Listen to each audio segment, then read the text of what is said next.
Hey guys, welcome back to the UK and Irish Packers YouTube channel. It's your resident Paddy Packer at Steve the NFL, Steve here, and this episode is all about the late great Ray Nitschke. It's another history podcast. The last one we did was on Paul Hornung, so this time we thought we'd bring you another Packers Hall of Famer, another jersey retirement, and there's no better linebacker in history of the NFL than Ray Nitschke. So if you want to know what his life was like on and off the field, stay tuned and be sure to subscribe, like, and maybe drop a comment below. But see you in the comment section. Let's get to Ray Nitschke.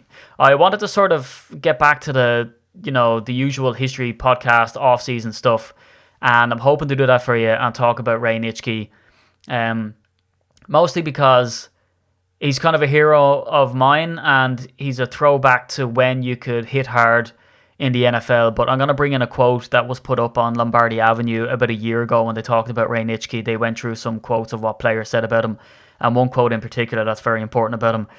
And just to kind of, like, his number's retired, and to show you, speaking of defense and lackluster defense, and to talk about a guy who, if you want to get into the real American hero stuff, that against all odds, and he knew it. If we're going to go, I'm going to talk about it now. And when you go through it, he knew how lucky he was. And he had a pretty bad start in life. And if you want to talk about, we had the hashtag grabbing life by the footballs. If you want to talk about grabbing life by the footballs, Raymond Nitschke certainly did that from a pretty crappy start in life. This guy was tough. He was aggressive. And so let's take a look at him. So he had a real Jekyll and Hyde, and that phrase has been said by a bunch of people about him. And I'm going to try to bring you the most complete account of, Ray's early life, his playing career, his accolade, his legacy, why he's important, what type of guy he is, all in this podcast. And I'm going to try quote the sources that I used throughout the whole thing. But thing that from, watching all of these specials and the NFL's top 100 players, and he ranked 47 on the top 100 list, and then depending on what articles you read, he comes in as the top linebacker, he comes in at, the top 10, it's whatever. But one guy who sort of alludes to this Jekyll and Hyde style stuff is Jerry Kramer, and Jerry is a very important ambassador for the early Lombardi teams, because not only does he give us exact verbatim quotes of Vince Lombardi that we might not have otherwise, he gives us an insight with his books and also the players around the Packers. So Ray was a tough and aggressive guy. He wasn't a dirty player. He just hit hard and left it all out on the field. Now, this guy was proper old school tough, and I'll go on to discuss why. So this Jekyll and Hyde kind of personality, it's spoken about that he had a Jekyll and Hyde personality because he was like just ridiculously aggressive and nasty on the field, not in a dirty player way, but just in a really, like, you just can't come near this guy here. We'll just like tackle you into next week. And then he was a really nice guy off the field. And I can't remember who we had on the podcast, but they said that they met Ray Nitschke and spoke to him, and he was a really nice guy. And I've been watching videos all week of him. And to fans, he's really approachable. At the Hall of Fame, that was really, really important to Ray, was the fact that he got into the Pro Football Hall of Fame. And he was great to the players there. And there's a really highly circulated video of him talking to players down in Chicago, where he played his college football, because that's where he's from. He's from Chicago. And, he's talking to them and rallying them up. But the Jekyll and Hyde for him as well, was not only that, but it was to do with what Jerry Kramer talks about, where, the first half of his career was a bit of a dud. And he had kind of a bit of a spluttering. Even in high school, he was marked as ineligible because of his academic record. And he was said to be ashamed of that. This is according to Jerry Kramer as well. And he carried that sort of shame with him all the way through his career and made sure that it wouldn't happen again. And that was his other Jekyll and Hyde, is that he was nasty on the field, nice off it. He had a crappy start to his career, and he had a really good career thereafter, became a Hall of Famer. And Jerry Kramer tells a story where they used to call him the judge, and that's because he spent more time on the bench than he did on playing on the field. So he said that, and again, that was his Jekyll and Hyde sort of stuff as well, that he was nasty, unapproachable. There's a quote out there from Vince Lombardi that said he was belligerent, that, he had a heart, what did he say, as big as all outdoors, which is like a real old-timey phrase, which is I'm definitely going to use like in the workplace. That he was real difficult to coach. But that's because, let's look at his childhood. His dad died when he was 3 in a car accident, which is kind of shocking because we're talking about the 40s here. So it's not as if we're talking about high-powered cars. And again, I tried to find out more info about exactly, the circumstances of the accident and how it happened, and there's nothing on it. Well, not anything that I can find, and if anybody knows that, do let me know. And then his mother died when he was 13, so his brothers raised him.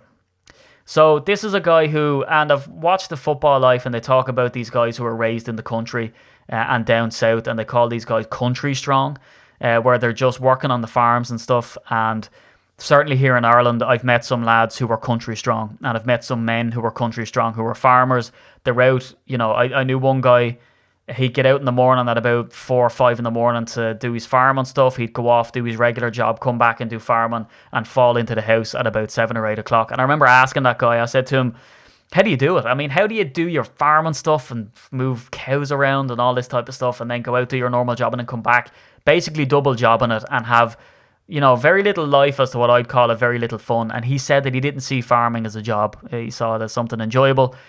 And that was a real crux to him. So that was an interesting perspective that I sort of carried with me to this day. That whole balls where if you do a job that you enjoy, you'll never work a day in your life. Whereas this guy sort of saw that. And he was a living testament to that, which was funny. He wasn't just an Insta quote. So Ray Nitschke was proper rough. And that they said that he wasn't sort of shy about getting into fights. So he was adopted by and raised by his older brothers, who were, I think one of them was 21.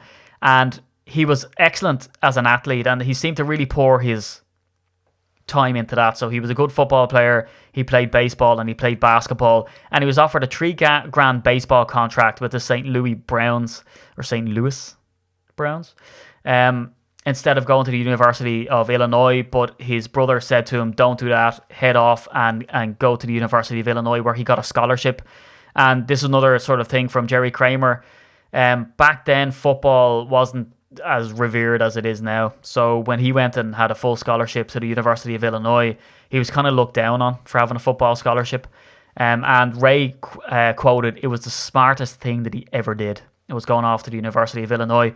Like all football players, as usual, you want to be the sexy one. So he decided that he wanted to be a quarterback, and he was. And he had these lofty ambitions of being the quarterback for the Rose Bowl. And in that video, when he's talking to the players of the University of Illinois, I think it's 1991, he talks about wanting to get to the Rose Bowl, and he never got a chance, and he's trying to get them all jazzed up to go into that game that they're going to play and try to get to the Rose Bowl. So there was a bit of, I think it was injuries or something like that. So he became a fullback and a linebacker in college. And in an Ohio State game in 1956, if you look at Ray Nitschke, he had false teeth, and he used to take them out for the game, and they called that he had this kind of like strangely aggressive, crooked smile, and that's because he got 4 of his teeth knocked out in that game, and he played the game. And this is what I'm talking about. This guy was super tough. So he was a Bears fan with growing up in Chicago, and he wanted to be drafted by the Bears, but he was seen as one of 3 players of the best Packers draft in history in 1958. So they took Jerry Kramer, Dan Curry, 4 players, and Jim Taylor, along with Ray Nitschke in this draft. And it was seen as, the best draft that the Packers ever did. But they sucked that season. They only won 1 game. And he played under the number 33 and then became number 66 then for the rest of his career. So, I mean, when everyone talks about how legendary Ray Nitschke is, you see these videos of him talking at the Hall of Fame, and you see him being nasty. And one of the nice stories that I heard of him, well, depending on whether you're a Packers or Bears fan, is that when they looked at Ray Nitschke's hands, I think it was Mike Holmgren said it. It was a video, I couldn't find it again when I tried to look for it. They looked at Ray Nitschke's fingers, and they're all bent and smashed up. And they said to him, Ray, what happened to your fingers? And he said, they're all bent up from shoving my hands into Bears face masks. So it's just that aggressiveness. And again, to comment on his appearance, this guy looked like he was Benjamin Button. He was born and he was automatically 57 years of age. So Nitschke had these sort of famous big glasses, but of course he'd take them off for the game, so he'd have this squinty look. He had his teeth knocked out, as I said, in that Ohio State game back when he was in college. He used to wear this heavy padding on his arm, and this guy was just the epitome of tough, and he had that sort of crooked smile because his teeth were missing. And like that's a couple of the pictures that you see with him, his jersey will be blooded. There's that famous run where he intercepted the ball and ran it back, and you see him kind of holding onto his hamstring. I think he pulled his hamstring, and he's sort of limping into the end zone. This guy didn't miss many games, and this guy was a proper Iron Man. You know, Brett Favre was kind of a throwback to how tough this guy was. So to look into kind of his playing career, as I said, he dreamt about being a quarterback, became a fullback in college, but he played in an era where you played offense and defense. So he was the quarterback or fullback, and then there was stories out there of him being a safety and a linebacker, and he was sort of touted as the best linebacker in the country when he played in college. So Nitschke was excellent in pass coverage. He was an excellent run stopper. We see him come down with interceptions. He was always there to bat the ball down. He comes out with some fumbles, and he hit really, really hard. And people said that this guy, when you got hit with him, you know, it was like getting steamrolled because he was just absolutely unbelievable. He was the linchpin of a defense that is seen as one of the best Packers defenses ever. It's the one that people keep referring back to every time they talk about how tough the Packers defenses can be. He played with the Packers from 1958 to 72, and he won 5 league championships and the first 2 Super Bowls in 67 and 68. And an article here from the New York Times, Bart Starr said that he was so strong that he could throw the ball 100 yards, and he could throw it 80 yards as if it was nothing to him. And also he hit running back Jim Race so hard that he knocked him unconscious for 15 minutes. So that's all according to the New York Times. Lombardi was pretty tough on him, and this is something that I sort of derived from it, and this isn't something that I saw being said. Now, Jerry Kramer says that the turning point in his career, so he was kind of the judge and he sat on the bench till 1961, and from 1962 onwards, he was a real stalwart in the Packers defense and became the player that he was. I'll talk about his accolades a little bit later. So they say why that was he married a local Green Bay girl called Jackie, and he married her in 1961. So where it all comes together, I think, for Ray is, and she's seen as the calming influence on him, but I think it was Vince Lombardi being a bit of a hard head on him. Nitschke says himself, and I'm going to quote, "The guy never let up, but he was consistent. He wanted me to not only be a good player, but a good guy, and I needed that." So Ray sort of, like, it's obvious, right? So he lost his dad when he was 3, his mother when he was 13. He got his dad back to a degree when Vince Lombardi came to Green Bay after his dismal rookie year. But Ray still didn't kind of care. And then when he met Jackie, then I think he completed that mother-father package, is that he had Vince there to be the daddy figure, his wife to be the, maternal figure. So there's stories out there, and again, I didn't corroborate them myself, to say that Jackie couldn't have children, so they adopted 3 kids. So, he was a fantastic father to the 3 kids. And I think that's when it all came together for Ray. Well, it's obvious because that's what Jerry says as well when his wife came into it, but I think he had everything that he needed then. There's that famous story, and again, if you don't know Ray Nitschke, you've probably heard the story. So it's the story where they were on the practice field, and they had this big 15-foot iron tower, and as Jerry Kramer says, the wind was whipping up, and the tower fell over, and it fell over on a player, and Lombardi comes over and goes, "Who did it hit?" And Bart Starr said, "Oh, it hit Nitschke." And Lombardi, apparently as if nothing ever happened, turned around and went, "All right, around the goalpost, let's go." So it's just lovely that he just went back to practice, and Ray Nitschke apparently emerged from underneath the tower because he was so tough, with a bit of a grin on his face, and went back to training himself. So it just sort of shows that Lombardi knew how tough he was.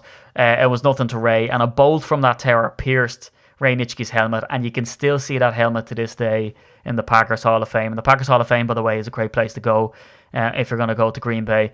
There's another story, I can't remember what website it was, so forgive me for it, but is that they said that, we all know Lombardi's famous Nutcracker drill. Actually, I think this is from the Journal Sentinel, right after Ray Nitschke passed away.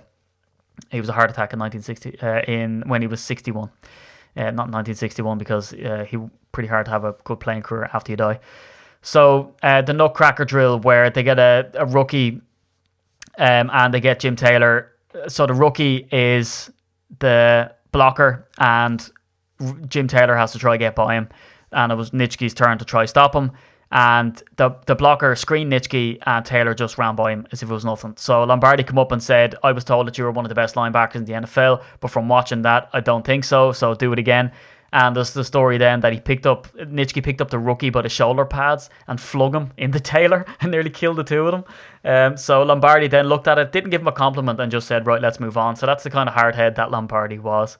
So speaking about hitting people, Nitschke was famous for saying that if you don't hit people, and almost if you don't enjoy hitting people, that you don't belong on the field. He left it all out there, and that's something that we see in the likes of Mike Daniels today. So that's why everyone likes Mike Daniels, and I love Mike Daniels because he's a hark back to the old school Packers.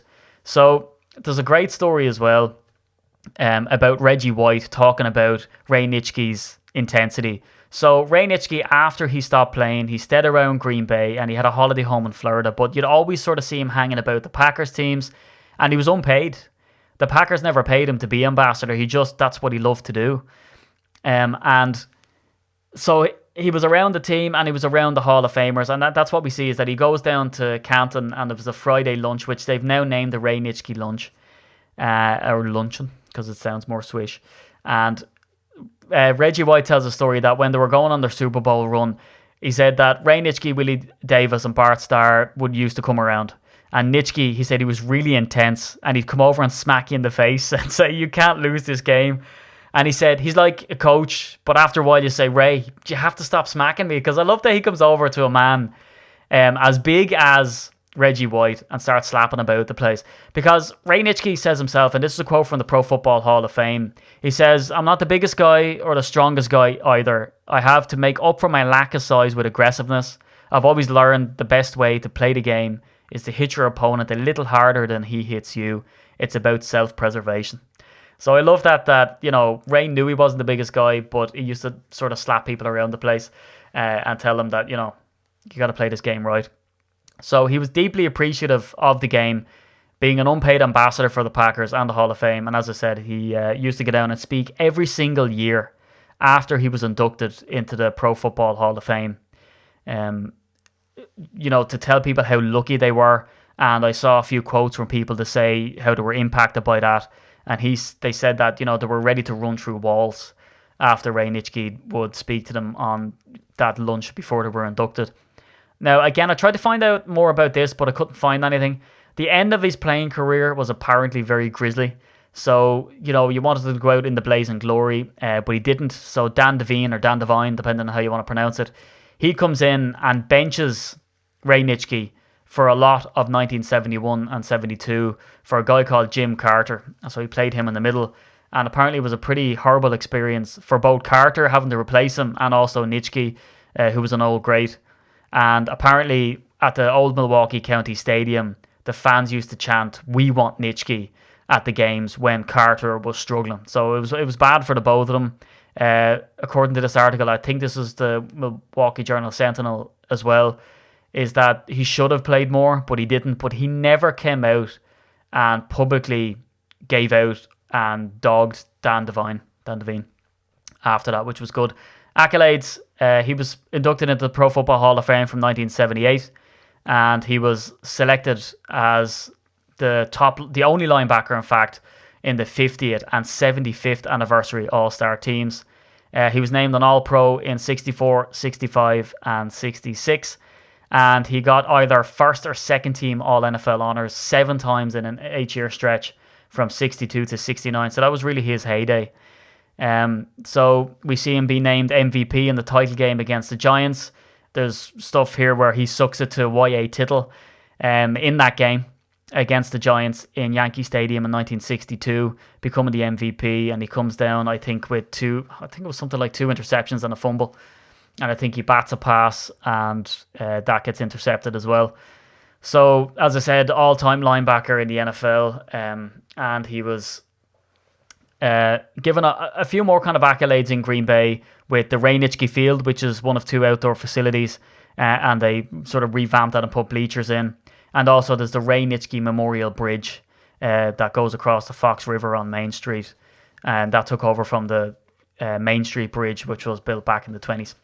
So he died on March 8, 1998, and he was in Florida, and he was driving his daughter Amy and his granddaughter, I believe, and they stopped at a convenience store, and he suffered a heart attack and died. And his adopted kids, John and Richard, and his granddaughter at the time survived him, and his wife Jackie had died 2 years prior. So, his number was retired in Green Bay. The only other player to have their number retired before him at that stage from that era was Bart Starr. And the real legacy for Ray is the fact that the number 66 is still synonymous with him, NFL wide, I would say. There's still images of Ray everywhere. His merchandise always goes for a high price because people know how important he was. Anytime anybody talks about toughness, grit, and high standard of defensive play, they always talk about Ray Nitschke. And even myself, knowing not as much as I do now from doing the research for this podcast, but from knowing what I did about him when we played our flag game, I got our t-shirt supplier at the time, because we were getting sort of names of players printed up. I got a Nitschke jersey, or a sort of a little t-shirt done, because I knew how important of a player he was.